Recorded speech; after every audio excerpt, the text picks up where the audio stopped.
আসসালামু আলাইকুম। অষ্টম শ্রেণীর প্রিয় মানুষজন, কি অবস্থা তোমাদের? বৃত্তি পরীক্ষার প্রস্তুতি কেমন চলতেছে? আশা করি ভালোই চলতেছে। এবং আজকে আমি তোমাদের সামনে আবার উপস্থিত হয়ে গেলাম সবার কাইন্ড অফ একটা অপছন্দের সাবজেক্টের মোস্ট ইম্পর্টেন্ট একটা সাজেশন নিয়ে। সেটা হচ্ছে ভাইয়া বিজিএস সাবজেক্টটার আমরা টপ 100 এমসিকিউ নিয়ে তোমার সামনে আসলে উপস্থিত হয়ে গেছি। এই 100টা এমসিকিউ তুমি যদি ইনশাল্লাহ ভালো মতন কমপ্লিট করে যেতে পারো, নখদর্পণে নিয়ে যেতে পারো, তাহলে এখান থেকে অপশন চেঞ্জ করে হলেও মোর অর লেস তুমি 8 প্লাস মাইনাস কমন পাবা ইনশাআল্লাহ। ঠিক আছে? সো এই ইনশাআল্লাহর সৎ নিয়তটা নিয়ে তুমি এটা ডাউনলোড করে পড়াশোনা করা শুরু করবা আরামসে। ডেসক্রিপশন বা কমেন্ট বক্সে সেটা লিঙ্ক পাবা।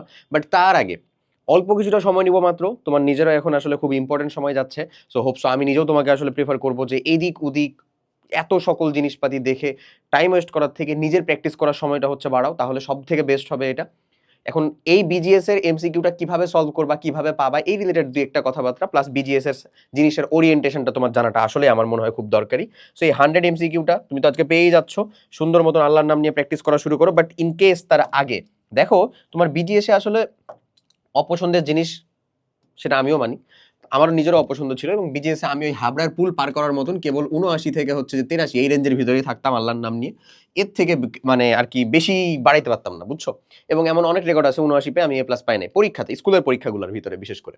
তো যাক, আমি বিজিএস এ পরবর্তীতে ক্লাস 9-10 উঠে একটা জিনিস আবিষ্কার করলাম যে আসলে আমি বিজিএস পারি না এমন না, বিজিএস আমি আসলে পারি।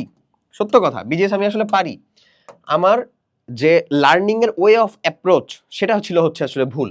মানে আমি বলতেছি যে আমার লার্নিং এর মানে আমার শেখার যে ওয়ে অফ অ্যাপ্রোচটা সেটা ছিল হচ্ছে ভুল। So, আমিও তোমাকে বলবো যে তোমারও যদি এটা অপছন্দের সাবজেক্ট হয়ে থাকে, just change your way of approach brother, তুমি ইনশাল্লাহ বিজিএসও পারবা লিটারেলি। এখন ওই ওয়ে অফ অ্যাপ্রোচটা আমি তোমাকে কিছুটা গাইডেড করি আসো। এই ওয়ে অফ অ্যাপ্রোচের ক্ষেত্রে যে তুমি দেখবা বিজিএস এর মোরাললেস এই কয়টা জিনিসপাতি সব থেকে বেশি আছে। আমি যদি চ্যাপ্টারগুলোকে ভাগ করে ফেলি তাহলে মানে ইতিহাস রিলেটেড আছে, এটা আমাদের মুক্তিযুদ্ধ, তারপরে মানে যে গোপাল পাল বংশীয় রাজা, ওই উপনিবেশিক শাসনামল, ওগুলাও হ্যান আছে। ইতিহাস জিনিসটাকে অলওয়েজ, এটা আমি টিডাব্লিউটি এর ভিতরেও বলছিলাম বারবার, ডকুমেন্টারি টাইপের জিনিস করে শেখার চেষ্টা করবা, পড়ার চেষ্টা করবা। তুমি যদি জাস্ট এই ঘটনাটাই ইউটিউবে লিখে সার্চ দাও, দেখবা ওই রিলেটেড বা ওই টাইম লেন্থের কাহিনী অনেক তুমি পেয়ে যাবা। এখন এই সেম ঘটনাটাই যদি তুমি ইউটিউবের অ্যানিমেটেড ডকুমেন্টারি থেকে শুরু করে কোনো একটা ডকুমেন্টারি আকারে দেখতে পারো, বিলিভ মি এটা তোমার কাছে ঝকঝকে ফকফকে আকারে মনে থাকবে। কারণ তুমি নিজেও জানো, তুমি ভুলে গেলেও ওই দেব পায়েলের আই লাভ ইউ মুভি এখনো তোমার মনে আছে। এটার কারণটা কি আসলে? তুমি পড়াশোনা ভুলে গেছো তোমার ওই বয়সের, বাট এই জিনিসগুলো তোমার মনে থাকে কারণ তুমি আসলে ওই রকম ভাবে শিখে অভ্যস্ত। যদি তোমাকে সামনে ভিজুয়ালাইজ করে কেউ দেখায়, তাহলে জিনিসটা তুমি খুব সহজে ক্যাপচার করতে পারো। এটা তুমি আমি বলে না, এটা সবাই কম বেশ পারে। আচ্ছা, সো ডকুমেন্টারি আকারে শিখবা, অ্যাটলিস্ট এটা না পাইলেও চেষ্টা করবা হচ্ছে যে কেউ বলতেছে ঘটনাটা, কেউ বলছে ঘটনা, হ্যাঁ, এবং তুমি সেটাকে শুনতেছো, রিলেট করছো, তাহলে তোমার আসলে জিনিসটা মনে থাকবে। যেমন আমি আমার ফ্রেন্ডের কাছ থেকে শুনে শুনে শিখতাম, বিশেষ করে যে মুক্তিযুদ্ধে উনি এই ভাষণটা দেওয়ার কারণে অমুক জায়গাতে এই ঘটনাটা ঘটলো, ওরা এরকম ষড়যন্ত্র স্বীকার করলো। যেমন হচ্ছে যে আমি লাস্ট দিন ডুমস ডে ক্লক নামে, মানে দেখো তোমাদের বৃত্তির সময় আমি টাইম ওয়েস্ট করতে যাচ্ছি না, বাট মনে পড়তেছে যেহেতু, ডুমস ডে ক্লক নিয়ে অনেক পড়াশোনার জিনিসপাতিগুলা করলাম। এই dooms day clock kind of বলতে পারো যে পৃথিবী ধ্বংসের একটা ঘড়ি, হ্যাঁ, সোজা বাংলা হিসাব। সো এটা আসলে মানব সৃষ্ট কারণে একটা ঘড়ি। তো এটা মেইনলি টোটালি রিলেট টু আমাদের নিউক্লিয়ার ওয়েপন ওয়ার, নিউক্লিয়ার ওয়েপনের যে আসলে ছোড়াছড়ি সেইটা নিয়ে। এবং আমি যতগুলা জিনিসপাতি পড়লাম, বাপরে বাপ, আমার তো মানে পড়ার পরে যতটুকু না যা জিনিস মনে ছিল, কারণ আমি হোসেন ভাইয়ের একটা ভিডিও ডকুমেন্টারি দেখলাম, যে ডকুমেন্টারি উনি বুঝাচ্ছেন, বিশেষ করে ওটা বুঝানোর মাধ্যমে আমার ঝকঝকে ফকফকে হইলো। আসলে ঘটনা সেম টু সেম উনি বুঝাইলেন এমন। এবং ওখানে বিশ্ব রাজনীতির সব থেকে বেশি হিপোক্রেসি বা ভণ্ডামি জিনিসপাতি যেগুলো আছে, এগুলাও কিছুটা ক্লিয়ার হইলো, বুঝতে পারলাম। আসলে পড়ে আসলে অতটা ধরাটা কঠিন। তো যাক, চেষ্টা করবা ইতিহাস রিলেটেড জিনিসটা কেউ বলছে কারো কাছ থেকে শুনে শেখার। অ্যাটলিস্ট অনলাইনে ক্লাসে ভাইয়া বুঝায় চেষ্টা করতেছেন যে দেখো এখান থেকে এই ঘটনাগুলো ঘটছিল, হ্যান ত্যান, এরকম ভাবে এই জিনিসটা মনে রাখো, বেটার কাজ করবে। এরপর আসো অর্থনীতি। অর্থনীতিতে টার্মস মনে রাখা খুবই জরুরি। তুমি যদি আসলে জিডিপি জিএনপি না বুঝো, মুদ্রাস্ফীতি না বুঝো, তুমি যদি আসলে গ্রস ডোমেস্টিক প্রোডাক্ট মানে যে জিডিপির যেটা কথা, কনসেপ্টের কথা বললাম, এই জিনিসগুলো যদি না ধরতে পারো, 3-0 কনসেপ্ট না বুঝো, তাহলে তুমি আসলে যত যাই বলো অর্থনীতিতে, তুমি ভালো একটা ফলাফল আনতে পারবা না। এবং কোন জায়গার কোন ছকটা মনে রাখা লাগবে, কোন টেবিলটা মনে রাখা লাগবে, কোন পয়েন্টগুলো বেশি মনে রাখা লাগবে, এখানে সর্বোচ্চটা মনে রাখবো নাকি সর্বনিম্নটা মনে রাখবো, এটাও ক্লিয়ার করতে পারবা না। ওকে, সো এই অর্থনীতির টার্মস বোঝাটা খুব জরুরি। যদি স্পেসিফিক কোনো টার্ম না বুঝো তাহলে আমাদের অনলাইন ক্লাস ওগুলো কমপ্লিট করতে পারো, ফ্রিতে যেটি দেওয়া আছে সেটা কমপ্লিট করতে পারো, ক্লাস 8 এসএসপির গুলা করতে পারো, প্রি মানে আমাদের পেইড ব্যাচে যুক্ত হয়ে কমপ্লিট করতে পারো, সব তো রেকর্ডেড, তুমি চাইলে এখনো করতে পারো, কোনো সমস্যা নাই। ওকে, এরপরে যেটার কথা বলবো সেটা হচ্ছে সামাজিকীকরণ। সামাজিকীকরণের কনসেপ্টটা সবসময় চেষ্টা করবা রিলেট টু ইউর লাইফ, তোমার লাইফের সাথে রিলেট করে পড়ার। রিলেট টু ইউর লাইফ, আসলে তোমার লাইফের সাথে রিলেট করে পড়ার সব সময় চেষ্টা করবা সামাজিকীকরণের হিসাবটা, তাহলে খুব ভালো একটা আউটপুট বের করে নিয়ে আসতে পারবা এখান থেকে। ক্লিয়ার? ওকে, এরপরে চলে আসো যদি আমি বলি ভূগোল। ভূগোলটা এবং রাষ্ট্রবিজ্ঞানটা আর অর্থনীতির কনসেপ্টটা সেম টু সেম, টার্মস বোঝা লাগে আসলে, না হলে হবে না।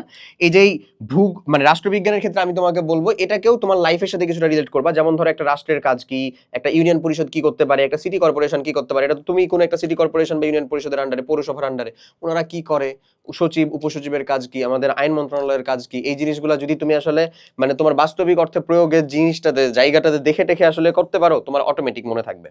ভূগোলের কনসেপ্টটা হচ্ছে ভাইয়া আসলে তোমার ম্যাপ সম্পর্কে প্রপার ধারণা আছে কিনা, মানচিত্র, হ্যাঁ, এবং ওই মানচিত্রের ধারণা থেকে বাদ বাকিগুলা হচ্ছে আরো বিস্তৃত আকারে ছড়ায়, যে কোনটা কোন দ্রাঘিমাংশে, কোনটা কোন মানে অক্ষাংশে, কোনটা কোন ভাবে আসলে আলোচনা করা হচ্ছে, কিভাবে আমরা ভাগ করতেছি, কিভাবে পুরো বিশ্বটাকে একটা মানচিত্রের ভিতরে নিয়ে আসা যাচ্ছে, এই টু জেড সব।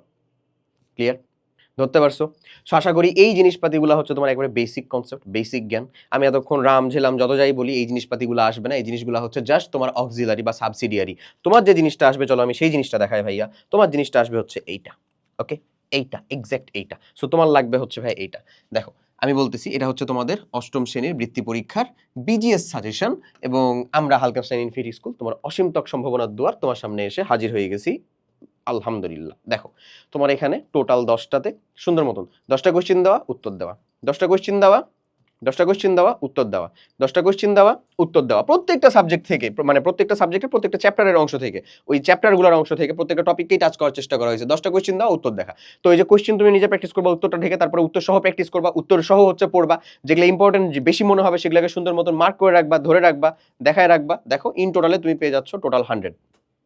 এই 100টা কমপ্লিট করে যাও, ইনশাল্লাহ এর ভিতর থেকে তুমি ম্যাক্সিমাম কমন পাবা ইনশাল্লাহ। ক্লিয়ার? ইনফিনিটি স্কুল সবসময় তোমার সাথে যতটা কম্প্যাক্ট আকারে, যতটা সব থেকে লোয়ার ইনপুটে যতটা বেস্ট আকারে আসলে গুছিয়ে ফেলানো সম্ভব, গুছিয়ে দেওয়া সম্ভব, সেই চেষ্টাটাই সবসময় করে। এবং তোমাদের এত এত সাপোর্টের জন্য অনেক অনেক ধন্যবাদ। জাস্ট একটা সিম্পল রিকোয়েস্টটা হচ্ছে আমাদের এই জার্নিটা যেন আসলে চলতেই থাকে তোমাদের সাথে, এবং সেটার জন্য তার প্রেক্ষিতেই তোমাদেরকে বলবো এইটার যে গুগল ফর্ম সেটা তো তুমি ডেসক্রিপশন বক্সে পেয়ে যাবা, ওই ডেসক্রিপশন থেকে তুমি সেটাকে কালেক্ট করবা, আগে কালেক্ট করে আরামসে কালেক্ট করেই প্রিন্ট করে আরামসে একেবারে পড়া শুরু করো। এই জিনিসটা যতগুলা সাজেশন পিডিএফ দিচ্ছি ভাই, এটুকু যদি কমপ্লিট করো, বিজিএস সাজেশন শেষ, সায়েন্স সাজেশন শেষ, এরপরে আসবে হচ্ছে আমাদের বাংলার যে অংশটুকু, ইংরেজি তো দেওয়ার ডানই, ইংরেজি সেই শুরু থেকে দেওয়া হচ্ছে, বাংলার অংশটুকু, ম্যাথ অংশটুকু তো ডানই, তোমার বৃত্তি পরীক্ষা গুছানো হয়ে গেল ইনশাল্লাহ। ঠিক আছে? এরপরে আমি যেটা বলতেছি, এই কালেক্ট করে প্রিন্ট করে পড়া শুরু করবা, এবং এখানে আরেকটা গুগল ফর্ম দেওয়া আছে ভাইয়া, সেই গুগল ফর্মটা মাস্ট ফিল করবা। এটা হচ্ছে তোমাদের জাস্ট 1 তারিখে বৃত্তি পরীক্ষা শেষ হলে আমাদের যে একাডেমিক এরিনা, তোমাদের এসএসসি 28-এর জন্য যে একাডেমিক এরিনা শুরু হতে চলেছে, সেই এরিনাটুকু কমপ্লিট করে দেওয়ার জন্য ইনশাল্লাহ আমাদের সেই জার্নিটাও খুব ভালো মতন চলবে। এবং অ্যাজ ইউজুয়াল দেখো সব থেকে অল্প কষ্টে একেবারে যতটুকু রেলিভেন্ট মনে হয়, যতটুকু সাশ্রয়ী মনে হয়, সেই খরচে তুমি তোমার প্রপার কোয়ালিটি সহ পড়াশোনা আমাদের এখানেই পাবা। যেরকমটা পেয়ে আসছো ইনশাল্লাহ সামনে ঠিক একই রকম সার্ভ পাবা। সবাই অনেক অনেক ভালো থাকো, ভালো মতন পড়াশোনা করো, ভালো মতন প্রিপারেশন নাও, একটা সিঙ্গেল সাজেশন পিডিএফকে মিস করো না কাইন্ডলি, এটা আমার তরফ থেকে একটা হাম্বল রিকোয়েস্ট। জাস্ট কমপ্লিট করো, ইনশাল্লাহ তুমিও আমাদের এই বিজিএস এর যে জায়গাগুলোর ভিতরে তুমি আটকায় যাচ্ছ, মনে হচ্ছে যে এখানে বোধহয় আটকে যাচ্ছি, এরপর থেকে এই বিজিএস এর top 100 just MCQ to complete করলে আর ইনশাল্লাহ আটকাবা না। তো সবাই অনেক অনেক ভালো থাকো, দেখা হবে নেক্সট সাজেশনে। টিল দেন আল্লাহ হাফেজ, আসসালামু আলাইকুম।